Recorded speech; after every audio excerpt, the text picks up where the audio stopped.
Hey, Magic Makers. I hope you are having a great day. And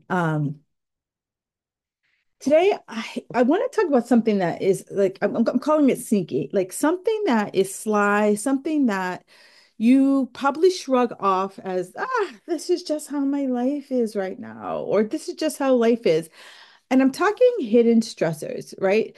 These are the ones that we say to ourselves, like, this is just normal life, right? And we don't even realize that it is straight up wrecking our energy, our mood, our sleep, and our weight line, and maybe even your sanity. And I wanted to talk about this hidden stressor because for the last past year, I've been wearing an Aura ring.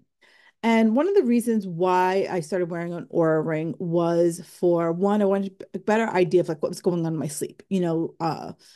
Last year I doubled down and I was like, I'm gonna tame this sleep beast and I'm gonna get a good flipping nice sleep come hell or high water. And one of the things I noticed when wearing the Aura ring, it talked about my stress. And there were times in the day when I was just sitting here at my desk and it said I was in a stress mode. And I was like, I'm doing a podcast. How am I stressed out? I feel good. Like I love doing this podcast. I love when I am talking to guests, why would my body say this is stress? And so it really kind of made me kind of go down this rabbit hole because for I'd say I am a recovering stress ball. Like back in the day, I was like the girl who like I lived off of Tums. I lived off of Advil because I had always had either, excuse me, heartburn or headache because I was living in such a stressed out state of mind. And so seeing myself stressed, I was like, my God, I don't think I don't ever really think I'm stressed when I'm doing, you know, things I actually love.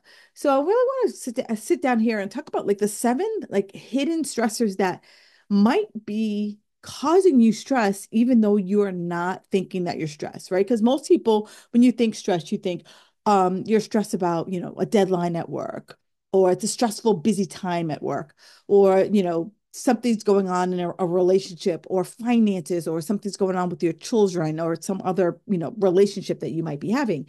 And there are other things that stress us out that we don't even think are causing you stress. And that stress is probably what's causing you sabotage, because for most of the women I work with, right, it's about stubborn weight loss. It's the belly fat that I work with women on. And it really kind of stuck up with me because I was having a conversation with the client and I was talking about inflammation. And I was saying that, for her, what I'm seeing in the picture she sent me, and like, I'm not seeing what's truly, belly fat. What I'm seeing is inflammation. And a lot of times, inflammation comes from dysregulation of stress. And she's like, well, I don't feel stress. And I was like, okay, let's talk about some of the things that might be these kind of like hidden stressors for you. And I know that right now she has a child that is moving out of the house. And I'm like, are you thinking about all the things that could potentially happen to your child moving out of the house? Will they be able to afford it? Like safety, security, blah, blah, blah. And she's like, well, yeah.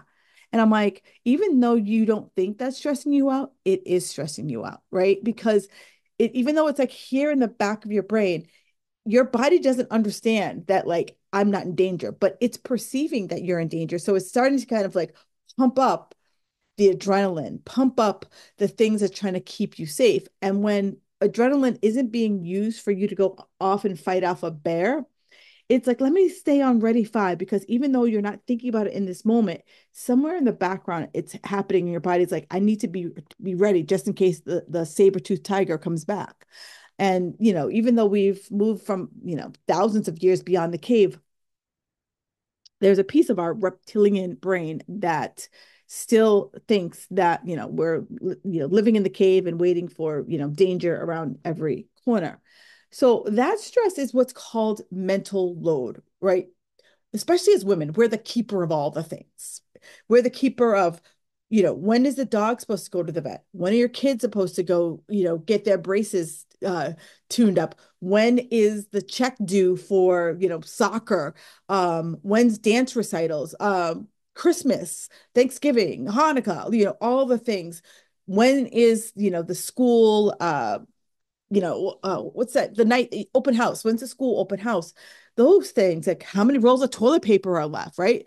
I make fun of it to my husband. He's like, oh, we just have things. I'm like, yeah, because you believe in magic fairies live around here. I am the magic fucking fairy, right? And that even though I don't think that's stressful, I'm keeping a mental like tick mark of like, when do we need freaking toilet paper? When do we need toothpaste? When it comes to mental load, we're anticipating things. We're identifying what is a problem. We're trying to decide and we're trying to monitor things all the living day. And that's why it's a problem. Because even though we're like, oh, it's just who I am, we're the first person that, if you said, oh, let's go on vacation, all of a sudden we go into anticipation mode. Okay, where are we going to stay? Who needs a bathing suit? What are we going to do? How am I going to transfer the money? Like those, all of a sudden we're like, boop, boop, boop, boop, boop, where everyone else is like, yeah, we're going on vacation. And, as women, we just go automatically jump into like, I need to like get this done.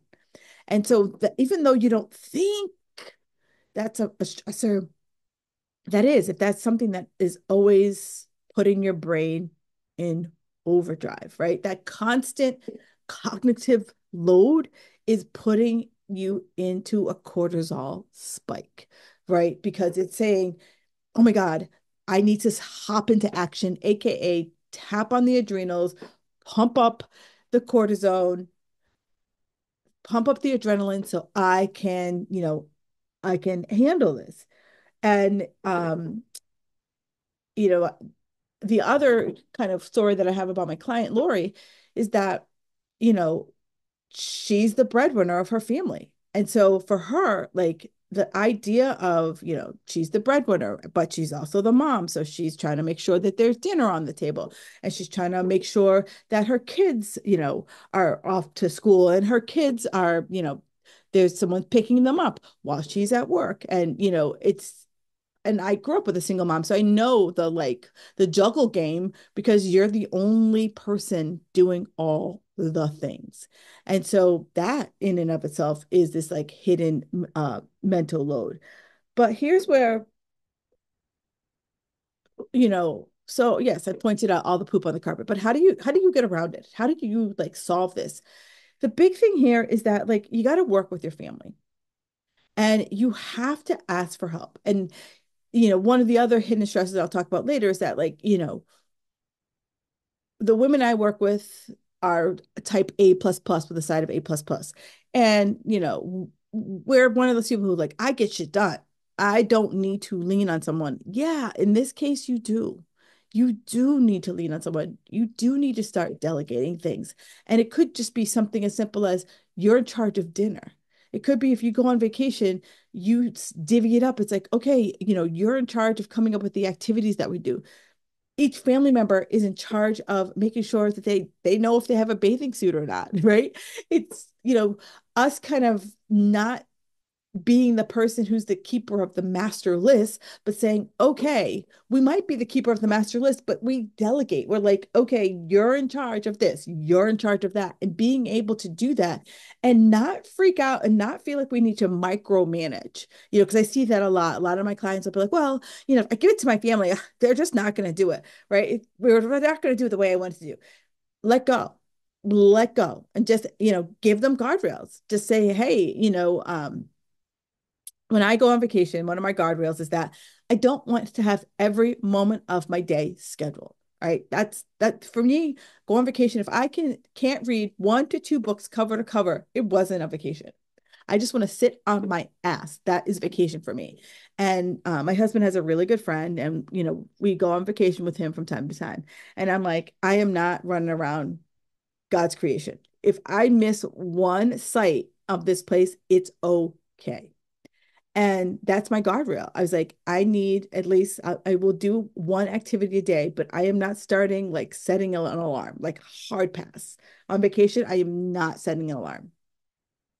So I don't I'm like, every other day I can do something, but at least a few days I need to sit on my ass and someone bring me something. So ask yourself, what are some of the guardrails that you could put? My client Lori's like, "Ugh, dinner, it's really hard. I'm running home from work and I got to cook dinner." And I was like, well, have your family do it. She's like, well, she goes, I got teenagers. And she's like, I would eat pizza every night. And I was like, I feel that. And I said, well, here's you are the mom. Be like, hey, we're not having pizza every night. That's a guardrail. And if we are having pizza, have them order you a salad. I don't know if a pizza place on the planet that doesn't offer some type of salad now. So it's like add those, ask for help, but throw in the guardrails, right? Because if I say, if I have a particular way something's supposed to be done, let's talk through like what's it going to be done. Let's talk through that like every night can't be pizza. Some nights we're going to have Chinese or Chipotle or whatever it is. But we need to start taking all of that list making and all the things that we have up here in our brain and start to get it out of our head. Write it down, create systems that one, other people can support us, but also allow us to just not always be the go-to person, right? I think we get so caught up in being needed and being the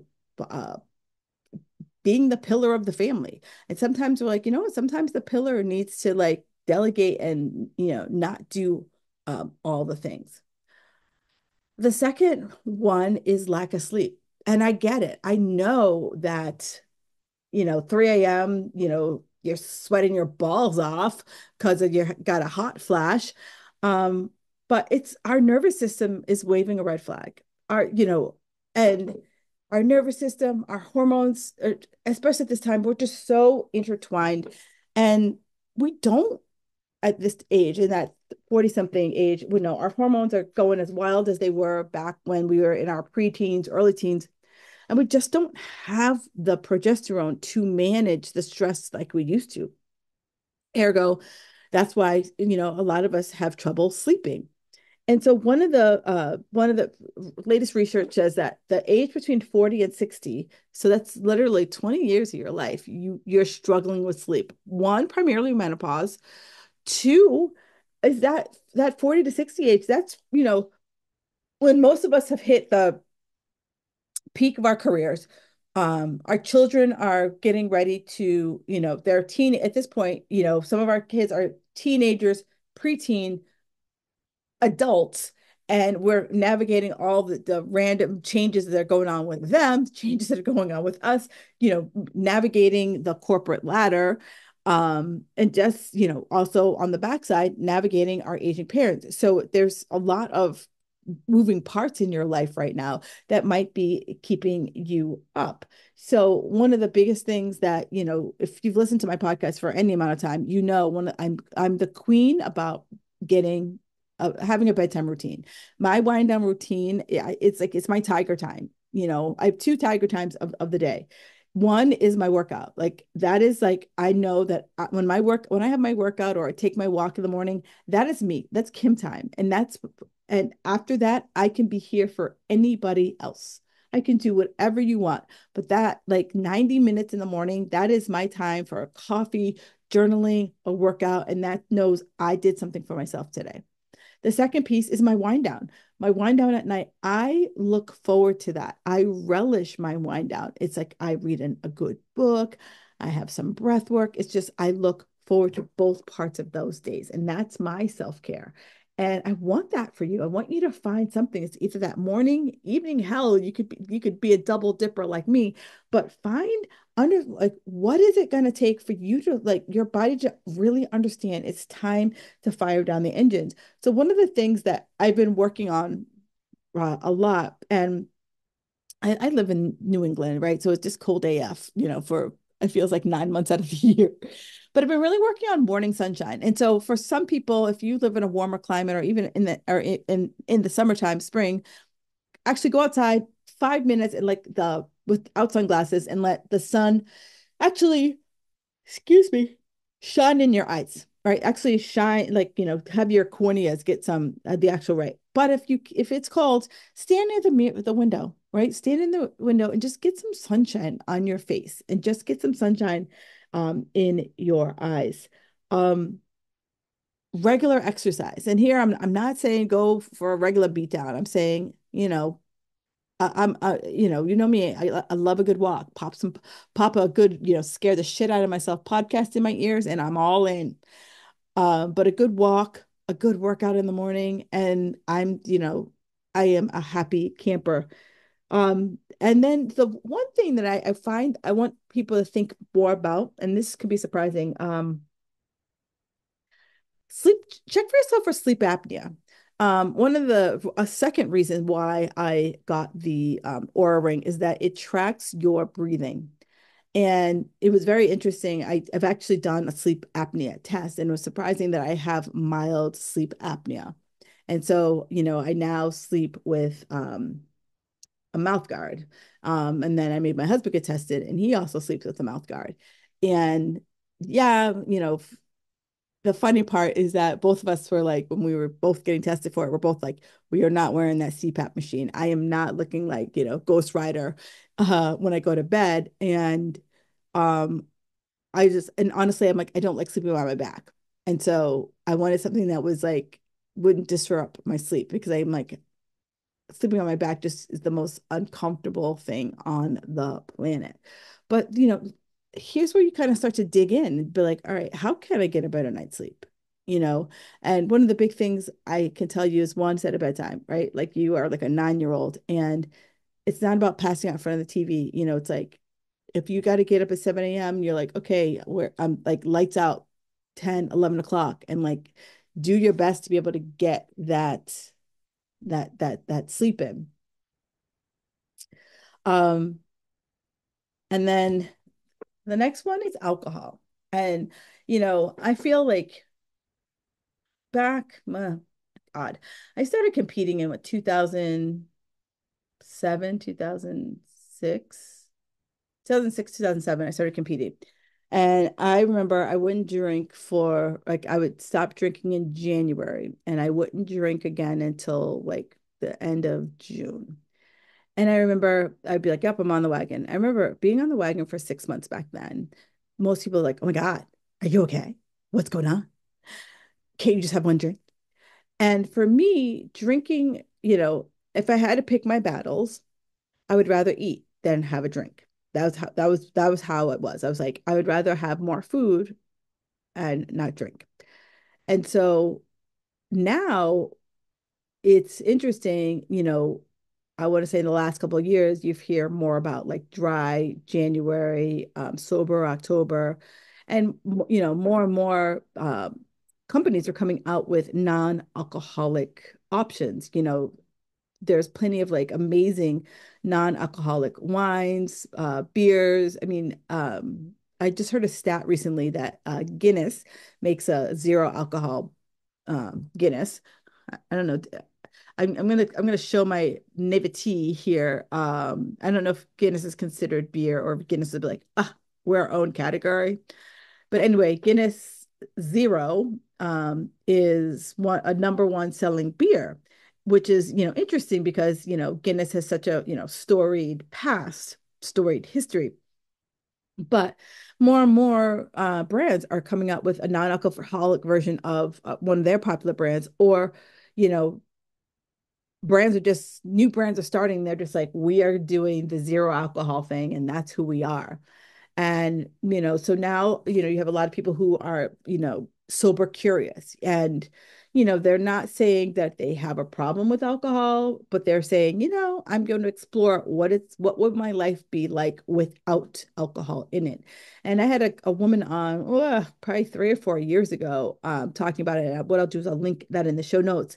But it's interesting because when as we age, um, it's quietly like alcohol is quietly like messing with your sleep, like jacking up blood sugar and bumping up inflammation. I know, it's such a, this time of life, there's just so many things that are just kind of stepping in our way to like, stop that forward momentum, stop that it's kind of like if we were playing like football, like, a lot of these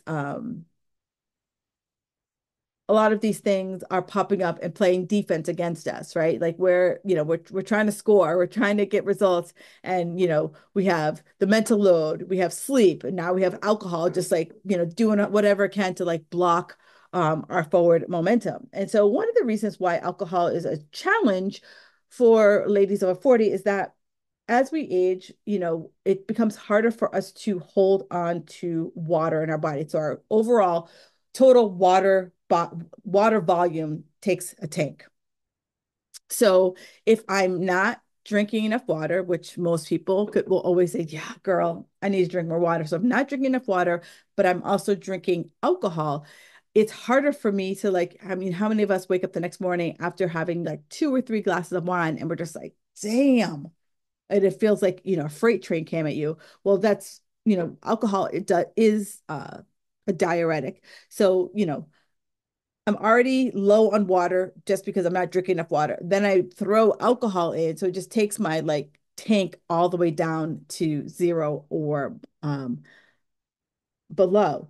So and because I don't have that much water on board in my body and I'm drinking alcohol, it's really hard for my body to dilute the alcohol to mitigate the effects that alcohol would have on my body.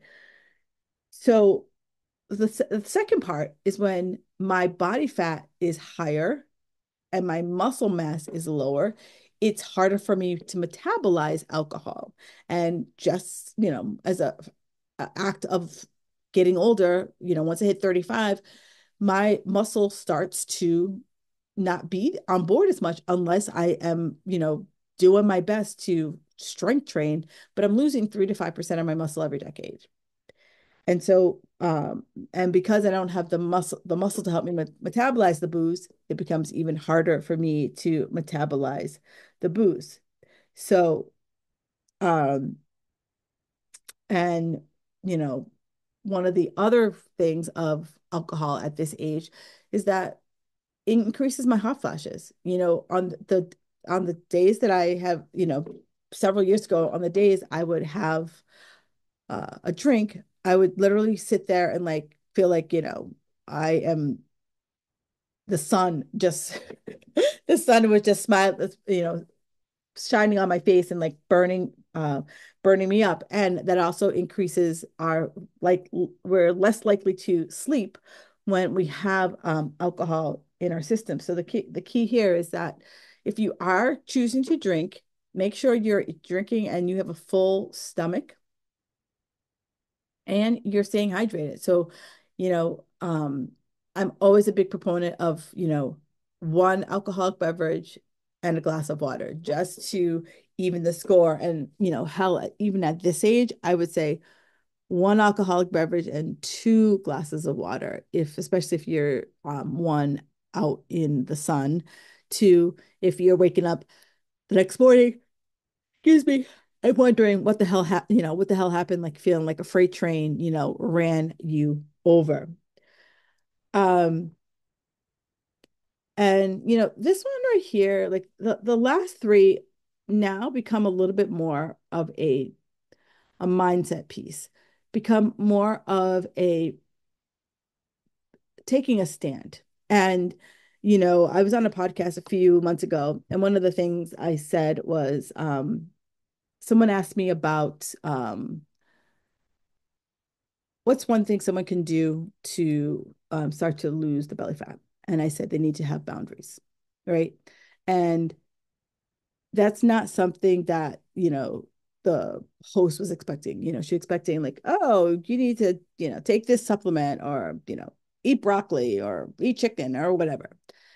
And one of the things was you need to have boundaries because I see time and time again from, women that I talk to, clients, is that they run out of time. And they run out of time because of this one right thing right here. They have trouble saying no, right? You say yes when you mean hell no, right? You're being the nice girl. You don't want to rock the boat.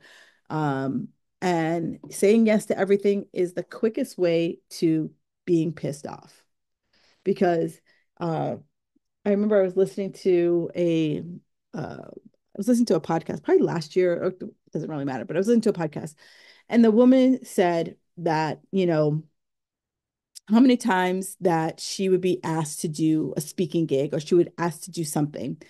And, the person was kind enough to get to her like with plenty of time. So let's just say someone asked me to do something 6 months from now.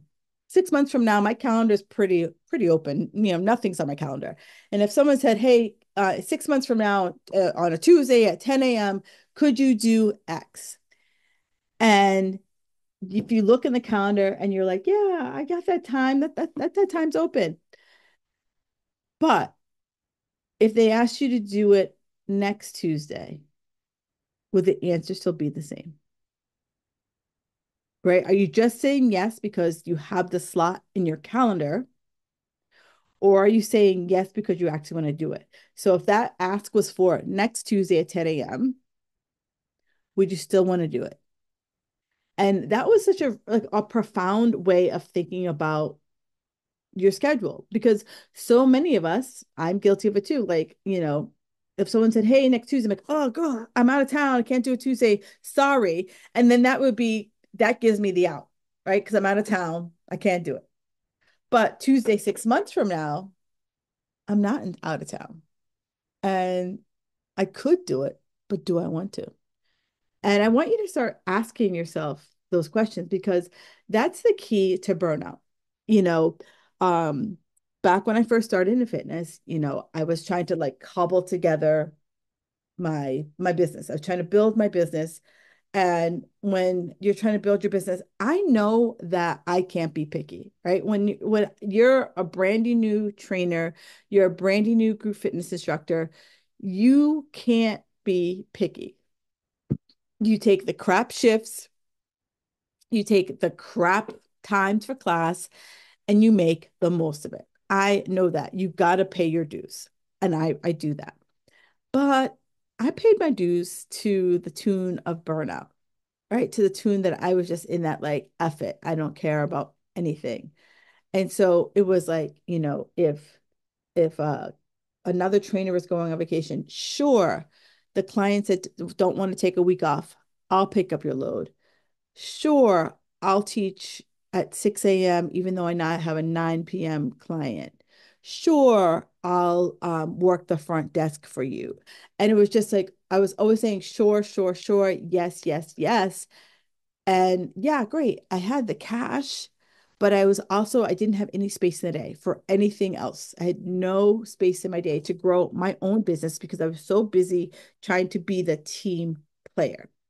And so when you say, there's a woman that I absolutely love. Her name's Lisa Nichols, and she has a saying that no is a complete sentence.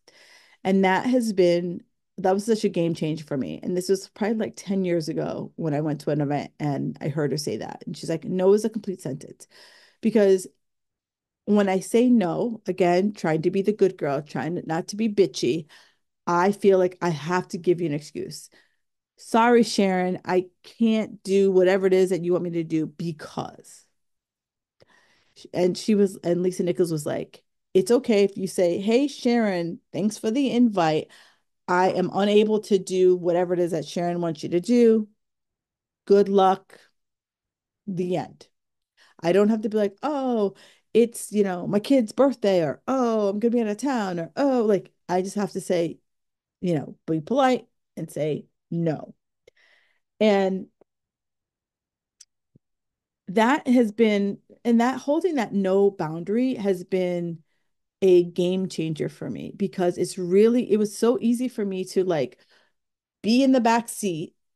And then when it came time to do the event, I was pissed, right? It was, "Oh, sure, like, yeah, 2 months from now on a Tuesday, I can sub for you."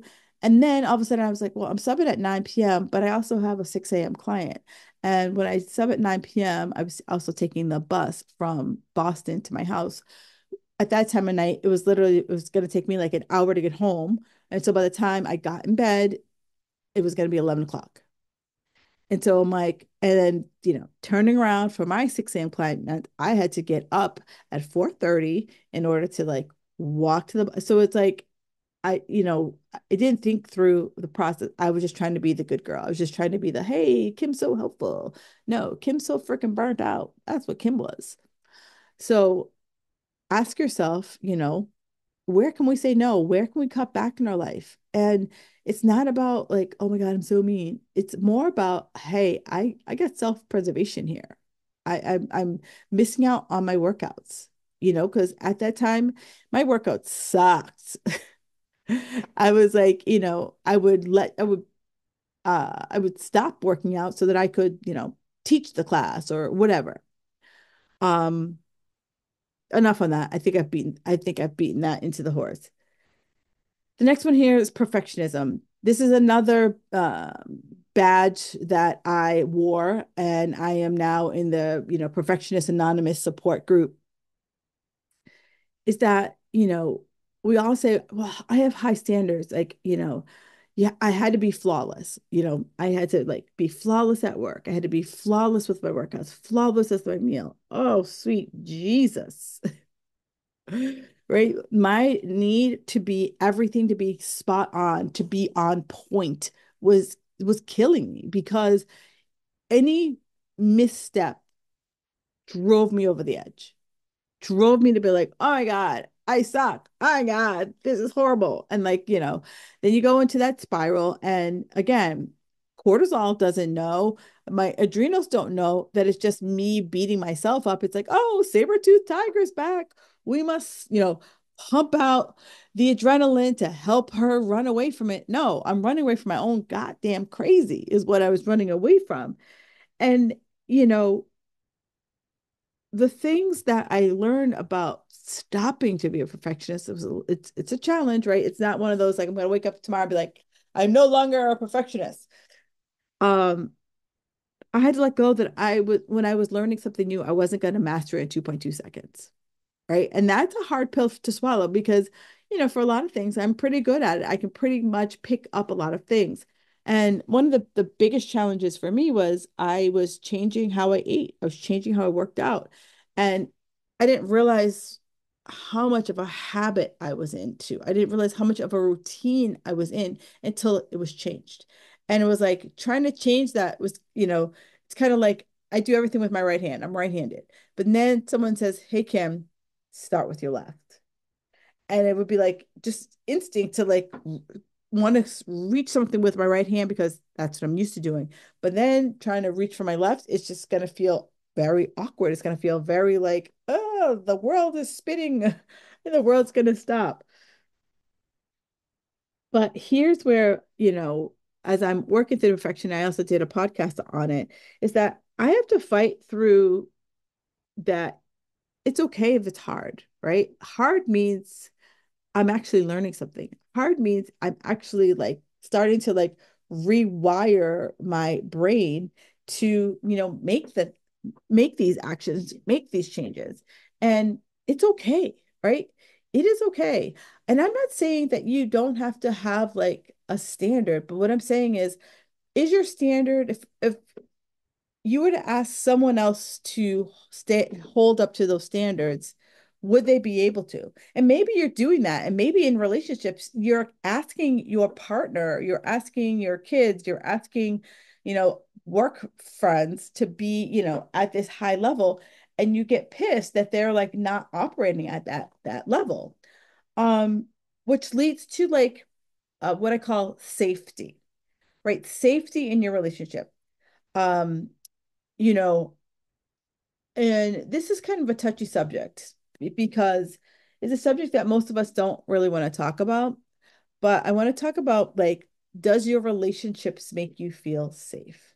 Do you feel like you're always on alert in your relationship? And what I mean by alert is that, um, I have a good friend who her husband is a recovering alcoholic. And he's like in the probably, I'd say, early stages of recovery. But she spent a lot of time worrying about him, worrying, if he didn't call her, was he drinking?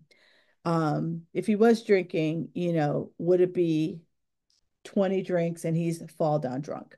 Would it be that phone call, right? That dreaded phone call that no one wants to get.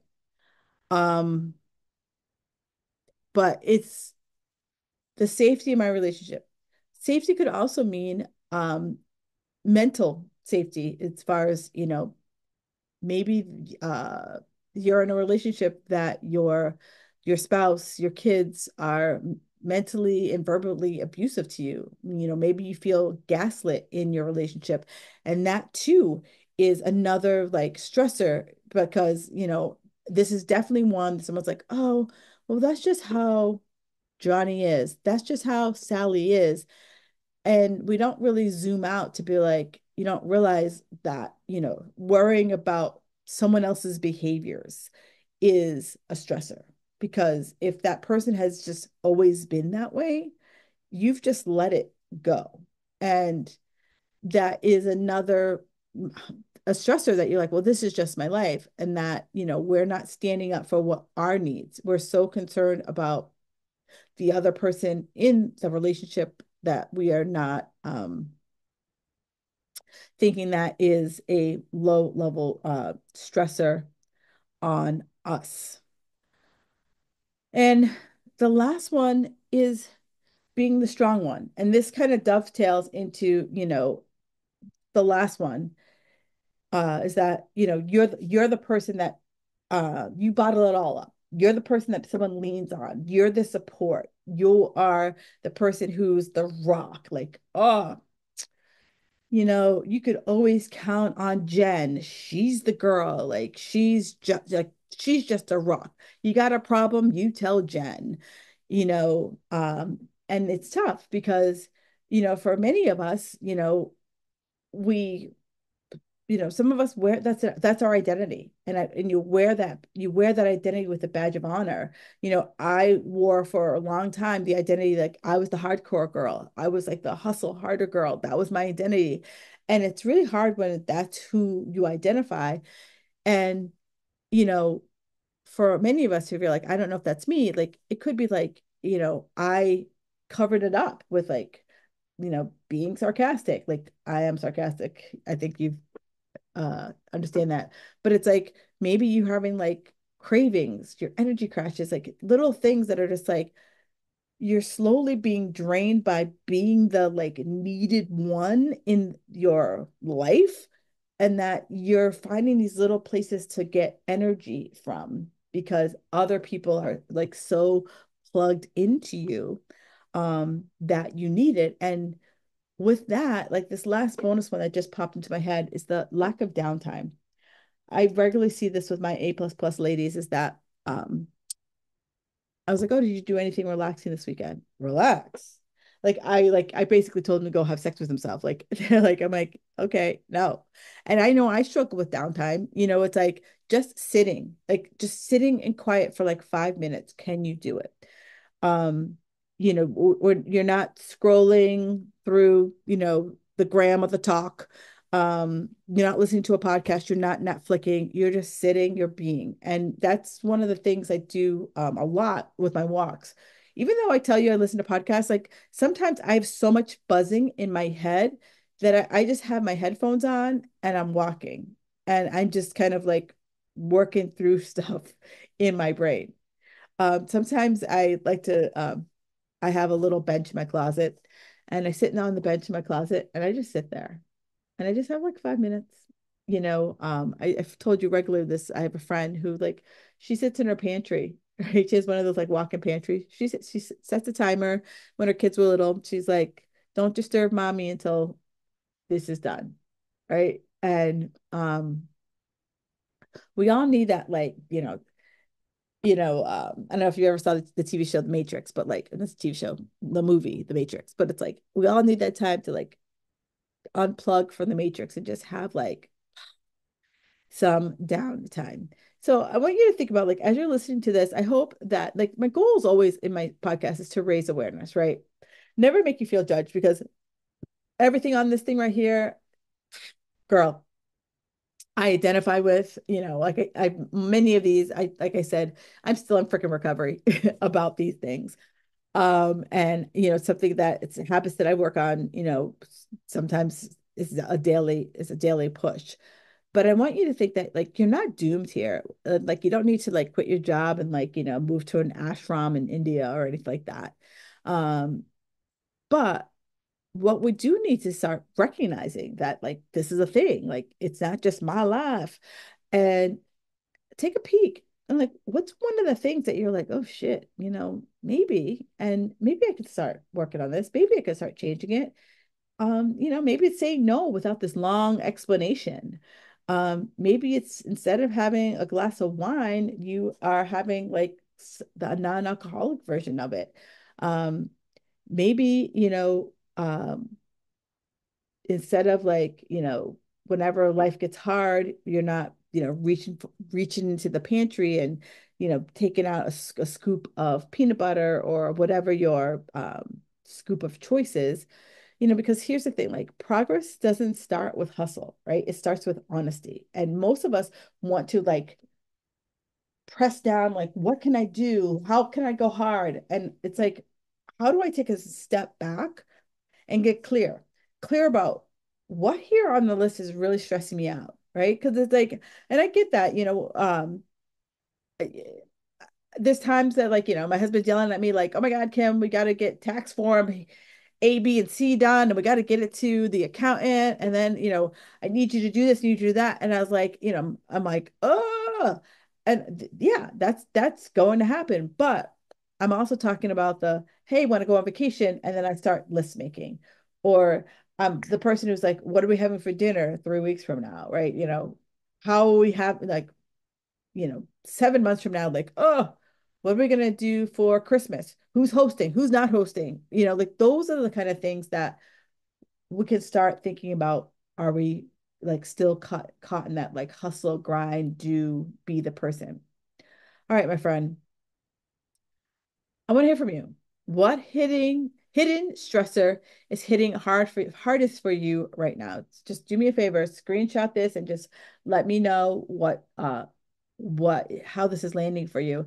And share this episode. If you have a bestie, a friend who just needs that loving nudge and they're carrying around stress like it's their like prized Louis Vuitton bag, let them know. And hop into the show notes. I have several podcasts that I've done on all of these different topics that might have a way to kind of help um, teach you how to uh, stop calling stress and burnout life.